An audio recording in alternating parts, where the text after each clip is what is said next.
Y pedimos la bendición de Dios para esta palabra que quiero compartir con ustedes en el día de hoy, siguiendo un poco la línea de los dos últimos mensajes que he compartido a la iglesia, pero después de orar, antes de pasar directamente al mensaje, tenemos también otros dos anuncios muy importantes, pero primeramente vamos a orar. Padre Celestial, gracias de todo corazón por este privilegio que nos das de disfrutar de nuestra comunión contigo y de saber que hay tantos y tantos, miles y miles de hermanos que están siguiendo, Señor, este culto en directo, gozándose en sus hogares. Pedimos también que tu palabra y tu bendición los alcance a ellos donde quiera que se encuentren. Gracias, Señor, por este privilegio de formar parte de la familia de Dios, la familia más grande y más hermosa sobre la faz de la tierra. Pedimos que abras nuestros corazones para que podamos disfrutar ahora de tu palabra y tú hables a nuestras vidas. En el precioso nombre de Cristo Jesús decimos amén y amén. Y ahora quiero llevarles ya directamente a 2 de Corintios, el capítulo 10. 2 de Corintios, capítulo 10, los versículos 3, 4 y 5.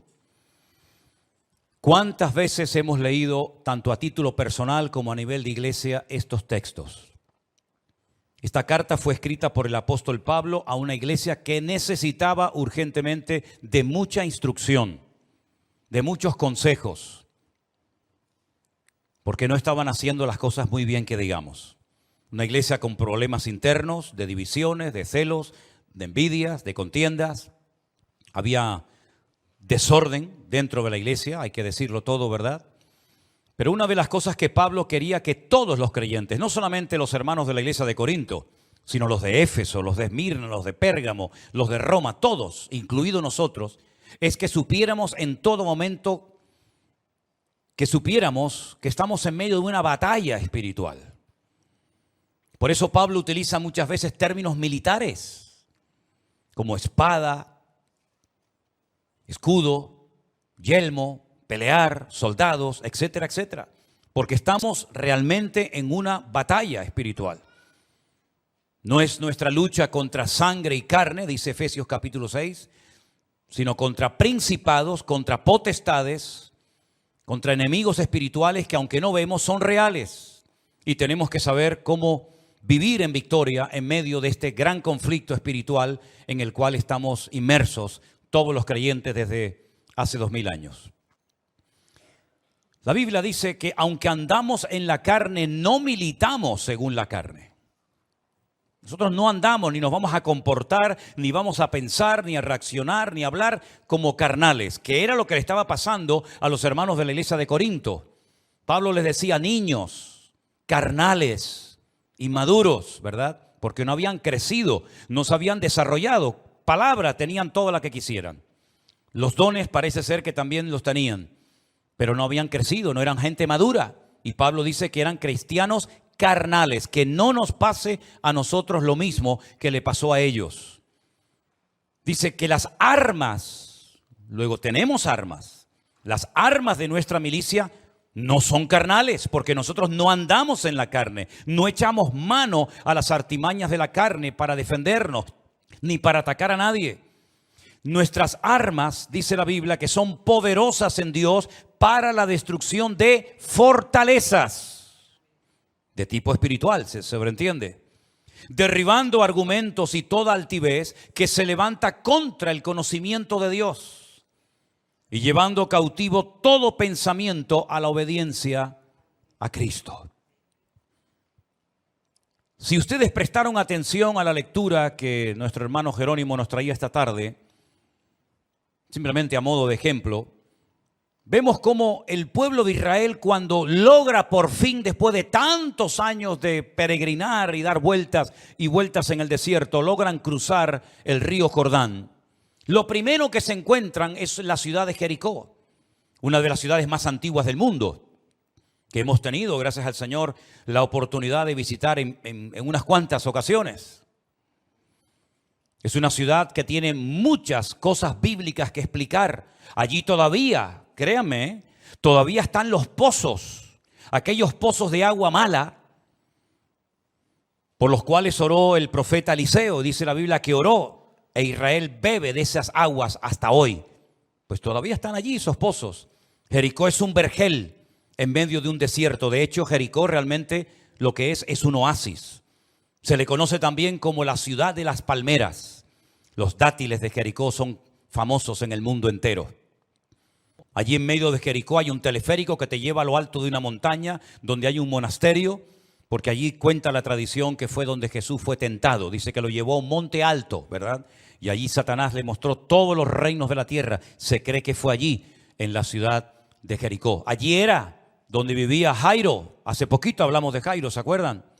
Aquel principal de la sinagoga que va suplicándole al Señor que ore por su hija, que está a punto de morir. Finalmente sabemos que murió, pero el Señor le dijo: no temas, tranquilo, cree solamente, tu hija no está muerta, tu hija está durmiendo. Algo que algunos se reían de él. Podríamos hablar muchas cosas de Jericó, pero sin lugar a dudas, por lo que más es conocido Jericó es por sus murallas, ¿sí o no? Las famosas murallas de Jericó. Murallas enormes, dobles, por cierto. Dice que había una muralla exterior y una muralla interior. Y había gente, como por ejemplo Rahab, que vivía entre el muro de fuera y el muro de adentro. Una ciudad, humanamente hablando, imposible de conquistar. Ellos no tenían catapultas, ellos no tenían armas modernas para derrumbar aquellos enormes muros. Pero la Biblia dice, y lo dice Rahab la ramera, la que vivía dentro de aquella ciudad, que el corazón desde el rey hasta el más pequeño estaba muerto de miedo, porque ellos sabían que tarde o temprano la ciudad de Jericó caería en manos de los hijos de Israel. Ahora bien, si no se conquistaba Jericó, no se iba a poder conquistar el resto del país. Ese es el motivo, esa es la razón por la cual algunos creyentes todavía siguen peleando con cosas que no logran superar. Y la pregunta es, ¿por qué yo no logro superar nunca este tema puntual? Porque para poder obtener ciertas y determinadas victorias en tu vida, previamente tienes que vencer a otras cositas o a otros enemigos, o llámalo como quieras. Si no se conquistaba primeramente la ciudad de Jericó, no se iba, repito, a poder conquistar el resto del país. Para ellos era algo infranqueable. Para ellos era imposible tomar posesión de aquella ciudad. Estaba cerrada, estaba amurallada. Ellos no tenían mucha experiencia militar. Y por lo tanto lo que hizo Josué fue orar.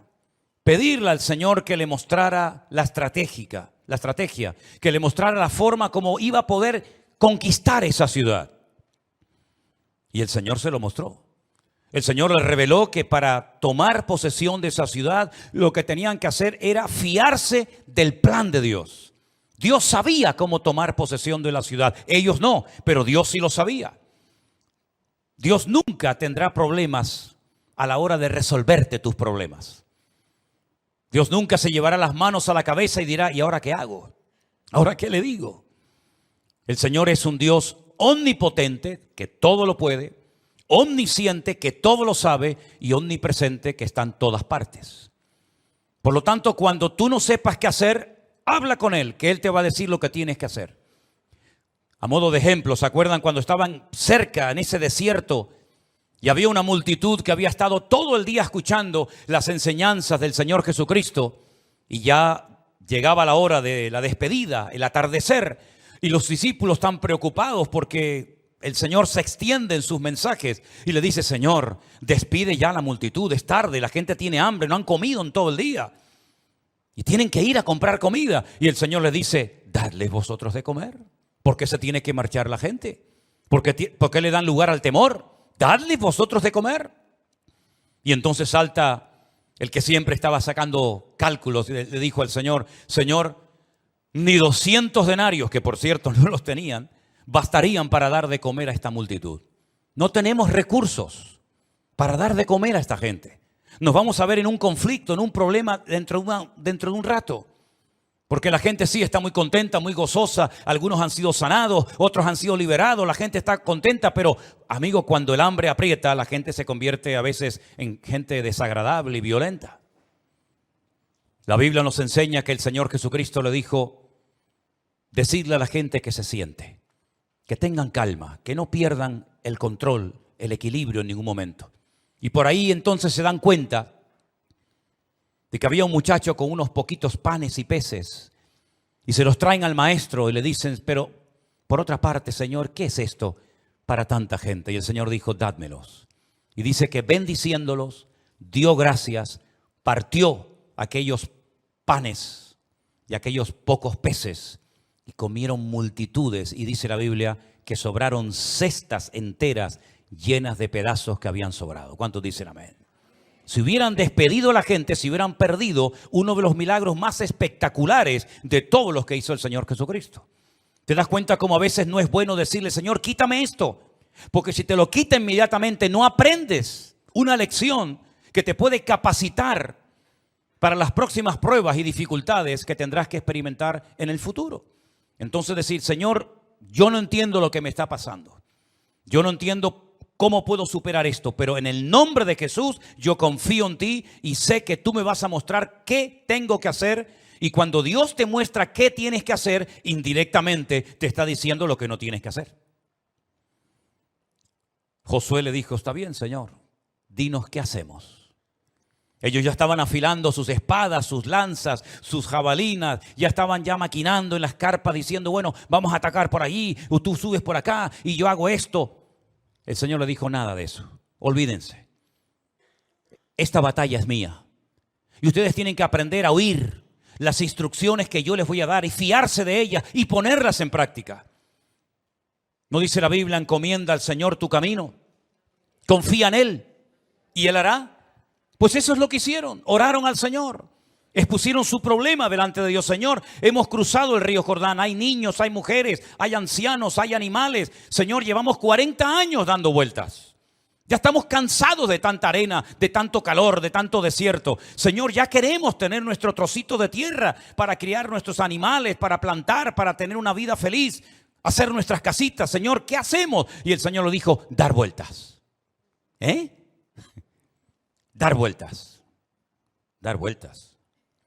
Bueno, será para ver el perímetro de las murallas, ¿no? Para ver cuán grandes son. Por ejemplo, las murallas de Jerusalén tienen un perímetro de 4,5 kilómetros aproximadamente. Entonces, bueno, siempre es bueno conocer el terreno que vas a atacar o vas a visitar, ¿verdad? Antes de ir. Yo tengo la costumbre, por ejemplo, antes de ir a un sitio, me meto en internet y estudio todo lo que puedo estudiar sobre esa ciudad, sobre ese país, el clima, la gente, la historia, lo que hicieron estos, lo que hicieron los otros, y así más o menos me entero un poco de lo que me voy a encontrar. Entonces probablemente cuando Josué reunió a todos sus soldados y les dijo, muchachos, mañana nos vamos a levantar temprano, al alba, a la hora que sale el sol, y vamos a dar una vuelta alrededor del perímetro de la ciudad de Jericó. Y dijeron, es lógico, es normal, es la primera vez que vemos esta ciudad. Vamos a recorrerla a ver cuántas puertas tiene, si todas las murallas tienen la misma altura, si hay un punto débil, si hay alguna grieta. Pero es que el segundo día les dijo exactamente lo mismo. Y el tercero, y el cuarto, y el quinto, y el sexto. Y ya algunos dirían, pero una pregunta, ¿no hay algo nuevo que te ha comentado el Señor? Otra vez más vueltas y más vueltas y más vueltas. Dios los está probando y les está probando en un área que es fundamental para poder vivir una vida cristiana victoriosa y para poder crecer como creyente. Y es la obediencia. Hay que ser muy obediente para estar 6 días dando vueltas y vueltas y vueltas y más vueltas sin recibir ninguna explicación, sin ver ningún resultado, sin ver ni siquiera un trocito de muralla que se cae. Todo sigue igual. Me imagino los que estaban arriba en las murallas mirando hacia abajo diciendo, estos hebreos están locos. Son idiotas esta gente. Venga, vueltas, se creen que van a conquistarnos dando vueltas, pero que están locos esta gente. Me imagino los comentarios de algunos, pero ¿tú crees que Josué no se habrá equivocado? ¿Dios realmente le habrá hablado? Porque no es normal que estemos siempre haciendo lo mismo sin ver ningún resultado. Y para colmo, el séptimo día le dijo, bueno, ¿y ahora qué hacemos? Ya hemos llegado al séptimo día. Ya conquistamos, sacamos las espadas, sacamos las lanzas, los escudos, las jabalinas. Dijo, no, ahora tengo una orden nueva de parte del Señor. Dije, bueno, gloria a Dios, por fin. Hoy me dijo el Señor que tenemos que dar no una, 7 vueltas. 7 vueltas. ¿Sabes el calor que hace en ese valle? Yo no sé qué época podía ser, la verdad es que podría averiguarlo, no lo he hecho, ¿no? Pero yo sé que hace mucho calor en el Valle del Jordán. Hace un calor terrible. Es todo llano y te da el sol desde la mañana hasta la noche. Un calor terrible. Jericó es una ciudad muy caliente, muy caliente. Y cuando sopla el viento, ni te cuento, se levanta ese polvo, se levanta esa arena que se te mete en los ojos, es muy molesto, es terrible, terrible. 7 vueltas el último día. Y al final dice la Biblia que las murallas cayeron no por sus estrategias humanas, sino por obediencia a la estrategia y al plan de Dios. ¿Cuántos dicen amén? ¿Por qué les cuento esta batalla que todos ustedes conocen perfectamente? Porque tenemos que aprender ciertas y determinadas lecciones de lo que Dios allí dijo, de lo que allí pasó, para poder entender lo que yo hoy, en pleno siglo XXI, con mi vida, con mis problemas, con mis luchas, con mis debilidades, etcétera, tengo que hacer y cómo comportarme. Pablo dice, nosotros también estamos en batalla, como ellos estuvieron en guerra, pero ellos peleaban contra Jericó, contra los filisteos, contra los amorreos, contra los hititas, contra los jebuseos. Nosotros no tenemos ese tipo de enemigos naturales de carne y hueso, pero tenemos enemigos tremendamente poderosos y además una gran desventaja, porque a los enemigos de carne y hueso los ves, pero nuestros enemigos no es que sean invisibles, son invisibles para nosotros, pero ellos juegan con una ventaja y es que los demonios te ven a ti, pero tú a ellos no. Salvo alguna excepción. Estamos en batalla. Las armas de nuestra milicia no son como las que ellos utilizaban en aquella época. Pero Pablo dice, tenemos armas que sirven para destruir fortalezas, para derribar argumentos y para tomar cautivos pensamientos y llevarlos a la obediencia de Cristo Jesús. Si Pablo está revelando otro tipo de guerra, no es una guerra natural, no es una guerra física, no es una guerra de cuerpo a cuerpo, hombre contra hombre, sino es una guerra de tipo espiritual, pero real, donde tienes que estar bien armado para que no caigas en el campo de batalla y seas una víctima, sino seas cabeza y no cola y más que vencedor en el nombre de Jesús. Ahora, si se dan cuenta, hay batallas que se ganaron así, rápidamente, de un día para otro. Por ejemplo, dice la Biblia que en el Antiguo Testamento hay un momento en el que 1.000.000 de soldados vienen a atacar Jerusalén y el rey tiene miedo. Y entonces esas cartas que le causaban temor, que le intimidaban, dice que las pone delante de la presencia del Señor y le dice, Señor, yo no puedo pelear contra 1.000.000 de soldados. No tenemos preparación militar ni armamento para pelear a esta gente. Y el Señor le dijo, no hagan nada, salgan mañana al campo de batalla cantando. Es que el Señor tiene un humor. El Señor tiene un humor, de verdad que, vamos, que es increíble. A estos le da vuelta, a otros los pone a cantar, a otros le dicen, enciende una vela y toca la trompeta y los enemigos huirán, como caso de Gedeón. Es que es increíble. Pero es fiarse de Dios. No, tal vez no entiendo, tal vez yo haría otra cosa. Pero esto es lo que Dios me ha dicho que haga. Y la Biblia dice que salieron cantando y esa noche todos salieron despavoridos y se mataban entre ellos. No tuvieron que hacer absolutamente nada. Hay batallas en la vida, hay cosas en la vida que podrás vencer, no digo fácilmente, pero sí digo rápidamente. Miras atrás y dices, fíjate aquello que hice tanto tiempo, lo he controlado, lo tengo sometido. Pero hay otras batallas que te va a llevar tiempo. Y tienes que saber si esta batalla que estoy librando es de larga duración o es de corta duración. Por ejemplo, hay cosas que no se pueden ir dejando poco a poco. Imagínate el que consume drogas. Las voy a ir dejando poco a poco. Poco a poco. ¿Y poco a poco cuánto es? Bueno, si antes me pinchaba 3 veces, ahora me voy a pinchar 2. Pero estamos igual. El problema no está en la cantidad. El problema está en que hay algo que tienes que dejar. Hay batallas que para ganarlas, tienes que tener la actitud de una persona radical.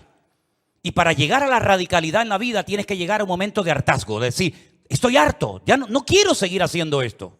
No quiero seguir siendo un robot, ni esclavo de nada ni de nadie. Y hay batallas que se ganan por la actitud, por la obediencia, por el sometimiento a Dios. Una radicalidad que te lleva al hartazgo y decir, ya se acabó. Pero hay otras batallas en las que vas a tener que prepararte. Y vas a tener que invertir tiempo y aprender muchas cosas. Y es un proceso tal vez largo, pero vas a obtener la victoria porque tu victoria ya la ganó Cristo por ti en la cruz del Calvario. Y es interesante notar cómo tuvieron que aprender a esperar, cómo tuvieron que aprender a discernir la estrategia divina, la estrategia de Dios. Pero entonces, ¿cuáles son nuestras armas? ¿De qué armas puedo disponer hoy en día como cristiano para yo defenderme? Y no tanto para defenderme, sino para atacar y para poder superar tantas cosas que el mundo me dice, eso nunca lo vas a dejar de hacer. Tú eres así y así te mueres. Y qué rabia da, ¿verdad? Cuando tú en lo más profundo de tu corazón quieres ser otro tipo de persona, pero te dicen, tú. Y te hacen esos gestos así. El canario es mucho de gestos, ¿verdad? Y te dicen, tú cambiar. Y te da una rabia porque tú dices que yo quiero cambiar y esta ¿por qué me dice que no voy a cambiar? Bueno, que digan lo que quieran. La crítica no tiene que hundirte, tiene que darte fuerza y rabia para decir, sí, pues ahora sí voy a cambiar. Tienes la oración, mi hermano.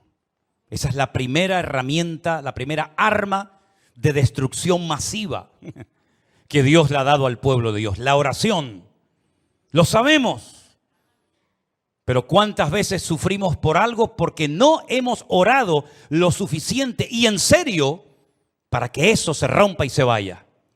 Hay aquí entre nosotros una persona que durante mucho tiempo, cada vez que terminaba un culto se me acercaba y me pedía siempre lo mismo. A mí me tenía...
un poquito cansado. Porque nada más terminar el culto, yo sabía que se iba a acercar esta persona y me iba a decir, ¿puedes orar por mí? Por esto, ¿no? Sí. Y al día siguiente, otra vez. Y al otro día, otra vez. Y al día siguiente, otra vez. Ven un momentito. Ven, tú sabes que estoy hablando de ti. Ven para acá. Todos los días que teníamos reunión, y en aquellos años cuando yo vine a Tenerife con 19 años, porque yo tuve un momento de 19 años en mi vida, ¿saben? Todos los días que teníamos culto, Irma siempre se me acercaba y me pedía lo mismo. Ustedes tienen que creerle lo que va a decir por fe, porque ninguno de los que están aquí, que yo sepa, vieron cómo era Irma en aquel momento. ¿Qué pasaba contigo? Bueno, yo siempre tuve un defecto en los ojos. Realmente se llama visca cuando torcía los dos ojos, ¿no? Entonces yo siempre tuve un complejo muy grande con eso. Entonces cuando conocí al Señor, empecé a ir a la iglesia. Era muy visca, sí, muy visca. O sea, visca, total, sí. Incluso yo me acuerdo que Manolo hablaba conmigo, otro compañero del que era amigo de él, que también estuvo por aquí, y yo miraba siempre para el suelo porque me era tanto el complejo que me daba cosa mirar para adelante. Entonces, nada, cuando yo conocí al Señor, yo dije, pues el Señor me tiene que sanar como sea. Entonces, es verdad lo que él dice. Cada vez que había un culto y el pastor decía, tanto él como el otro pastor decían, ¿alguien quiere oración? Yo pasaba al frente y decía, por mis ojos, para que el Señor sane mi vista. Y para que el Señor sane mi vista. Y fue culto tras culto. Yo no, o sea, no fue una sanidad rápida, pero yo estuve 3 años y medio orando día tras día por mi sanidad. Y el Señor me sanó los ojos. Y un día fui al culto y mis ojos estaban pero derechos totales.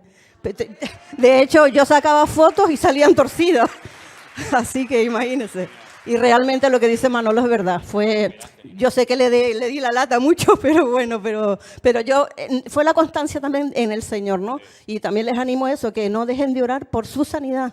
Porque aunque Dios no lo haga en el momento, Dios lo hace. Si tú tienes fe y confías en Él, el Señor lo hace en su momento. Y así lo hizo conmigo. Gloria a Dios. Fuertes aplausos al Señor. Así fue, hermanos. Así fue. Ni más ni menos. Es la verdad. Es la verdad. ¿Tú tienes fotos de aquella época? ¿O las rompiste todas? Trae algún día unas, por favor. La ponemos aquí en la pantalla. No. No, pero es la verdad. Yo le decía, Señor, por favor, ten misericordia de mí. Por favor, haz algo. Me tiene podrido esta muchacha ya. Y el Señor se glorificó. Lo podía haber hecho así instantáneamente en un culto. Lo hizo progresivamente, pero lo hizo.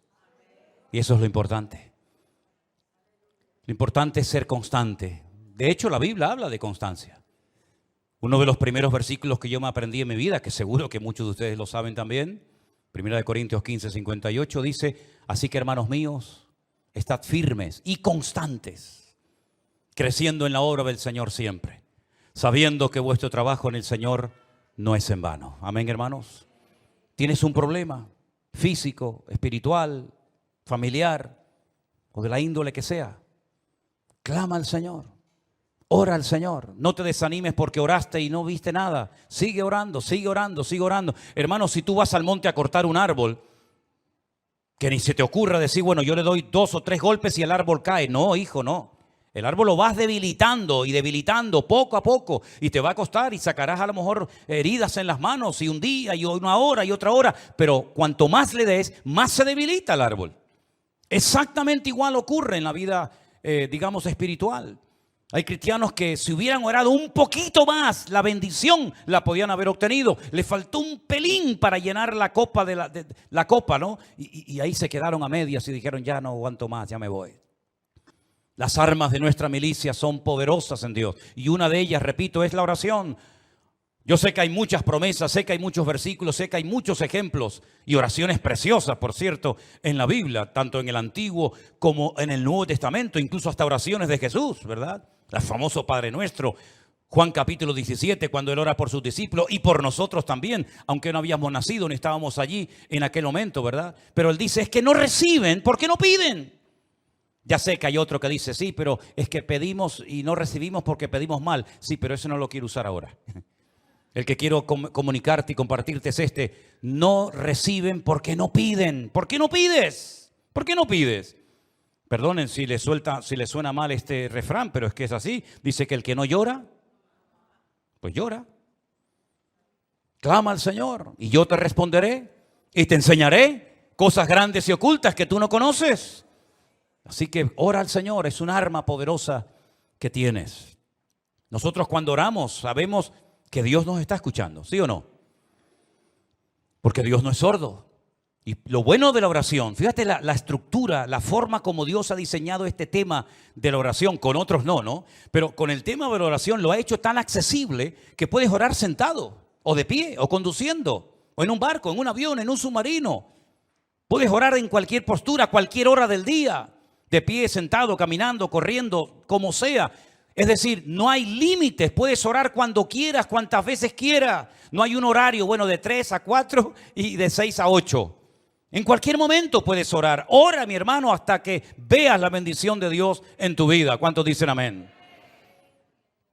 El sueño de toda mi vida, uno de los sueños que yo tenía, era poder algún día tener una autocaravana y poder viajar por ahí, predicar la palabra y visitar gente. Y como nadie me hacía caso en mi casa, porque ya era el pesado de siempre, yo me reunía con Miriam y le decía: Miriam, mira, como los demás no me hacen caso, ven conmigo. Y claro, era pequeñita, casi venía obligada, ¿no? O sea, vamos a ponernos de rodillas y vamos a orar, tú y yo, todos los días, para que el Señor nos dé una autocaravana. Pasaron años y yo no tenía, ni una bicicleta, hasta que el Señor nos la dio.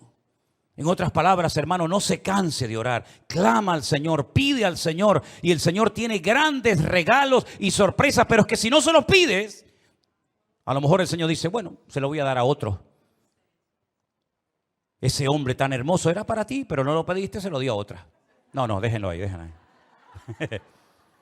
Tenemos la palabra de Dios, amén, hermanos. La palabra de Dios, inspirada por el Señor. ¿Para qué? Para que sepas cómo comportarte, cómo pensar, cómo hablar, cómo moverme, cómo actuar. Lámpara es a mis pies tu palabra y lumbrera mi camino, decía el salmista en el 119, ¿verdad?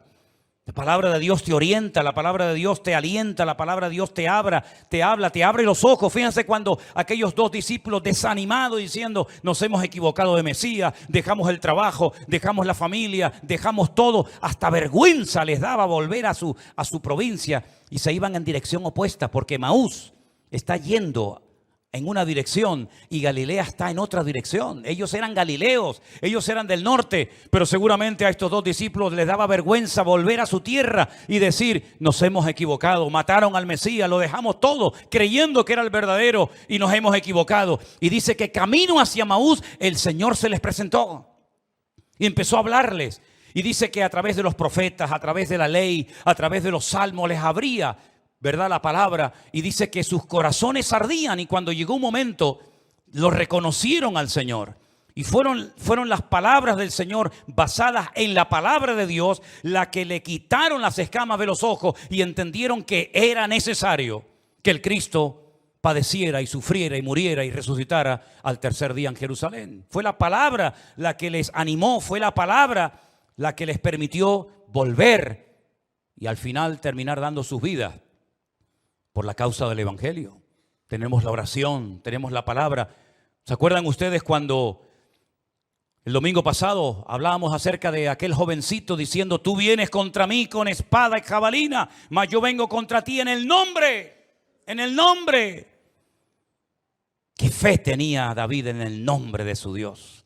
Bueno, la Biblia dice en la carta de Pablo a los Filipenses que por cuanto él se humilló y se hizo obediente hasta la muerte y muerte de cruz, Dios, el Padre, lo exaltó hasta lo sumo y le dio un nombre sobre todo nombre, para que en su nombre se doble toda rodilla de los que están en el cielo, en la tierra y aún debajo de la tierra, y toda lengua confiese que Cristo es el Señor, para gloria de Dios Padre.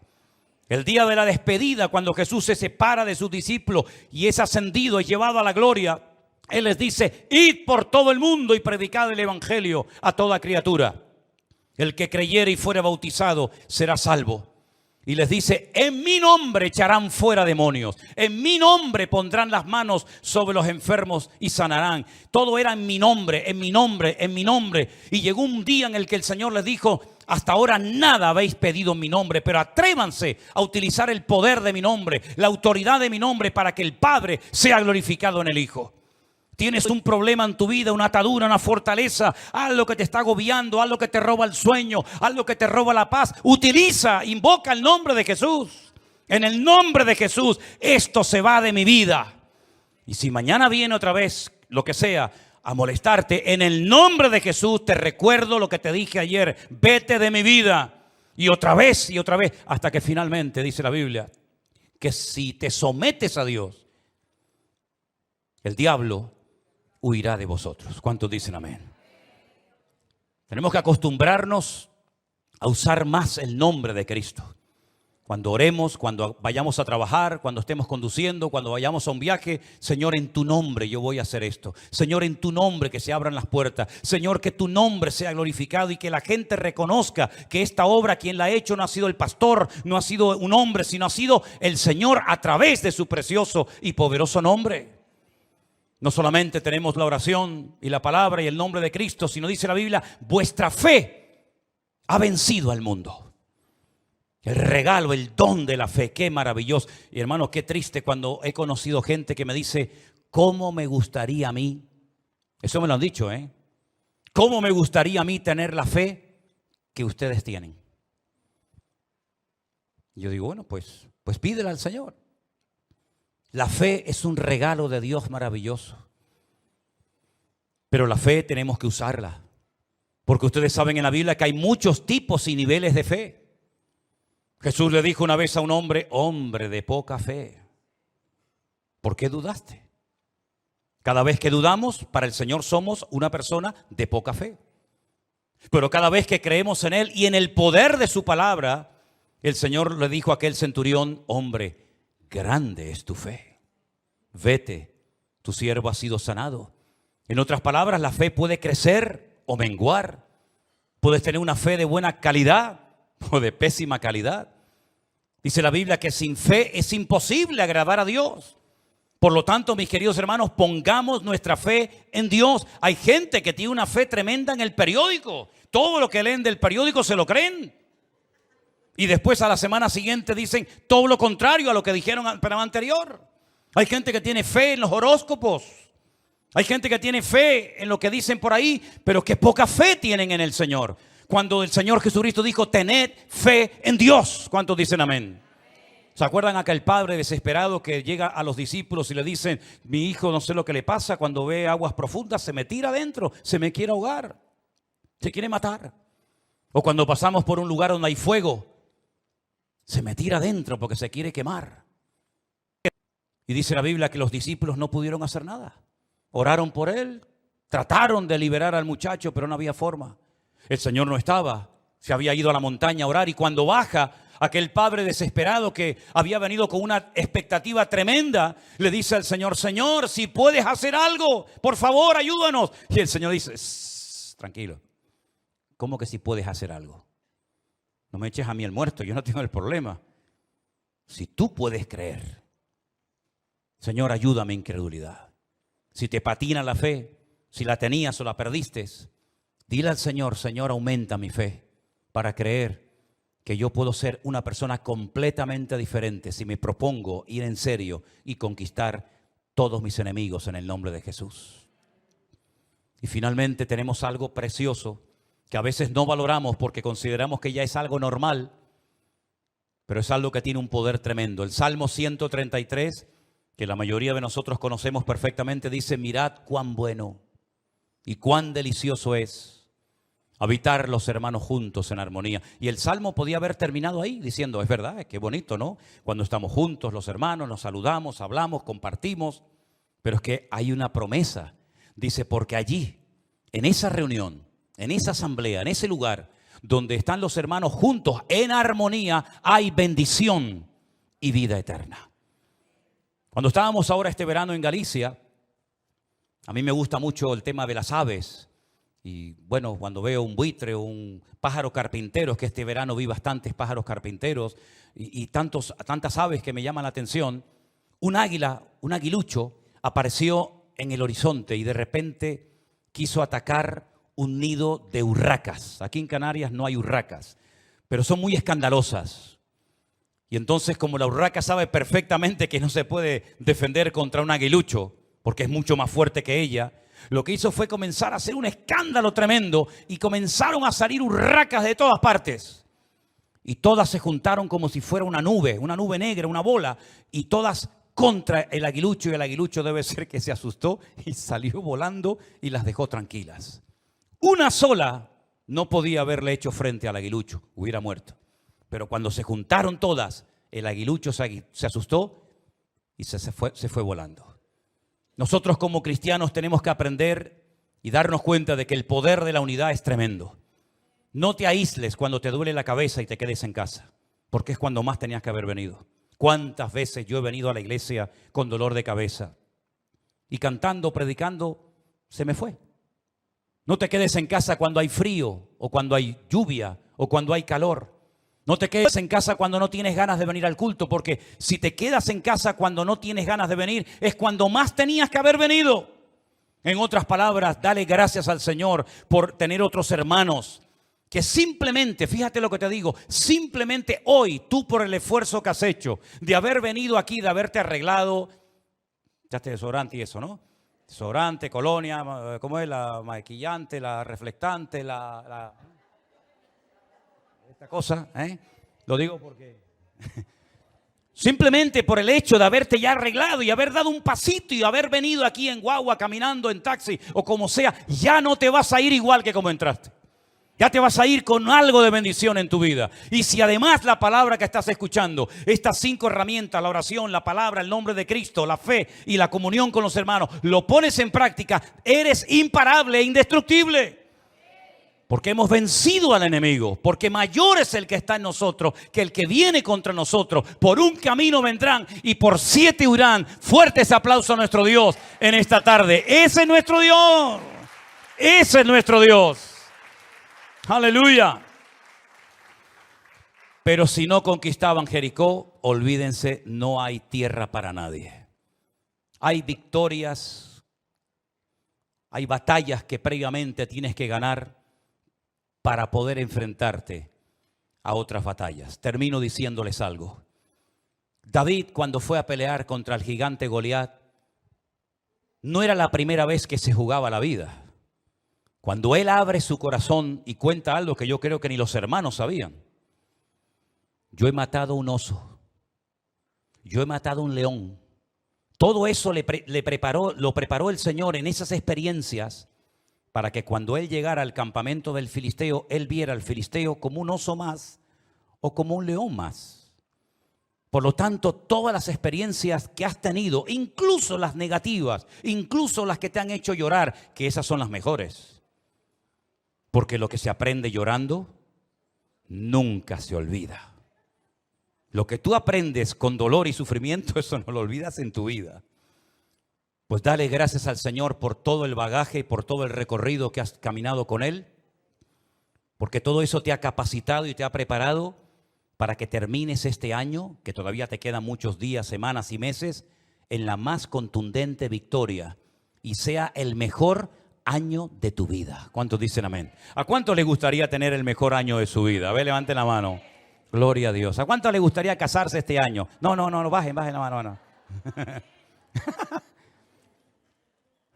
Hay ganas en el pueblo, ¿eh? Ahora, bueno, ya yo no hago milagros, ¿eh? Oramos a nuestro Dios en esta tarde. Recuerda estas 5 armas que tienes, hermano. Las tienes tú exactamente igual que yo. La oración, la palabra, el nombre de Cristo, la fe y la comunión con los hermanos en la iglesia. Aleluya. Bendito sea tu nombre, mi Señor. Qué bueno eres tú.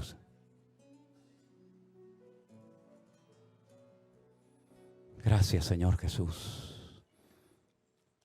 Todo lo que sucede en nuestras vidas tiene un propósito y una razón de ser. Oh, gracias, Señor. Gracias, Padre. Pero no te resignes a la mediocridad. Permítele al Señor sorprenderte en estos próximos días. Ponte de pie conmigo en esta tarde. Aleluya. Gracias, Señor.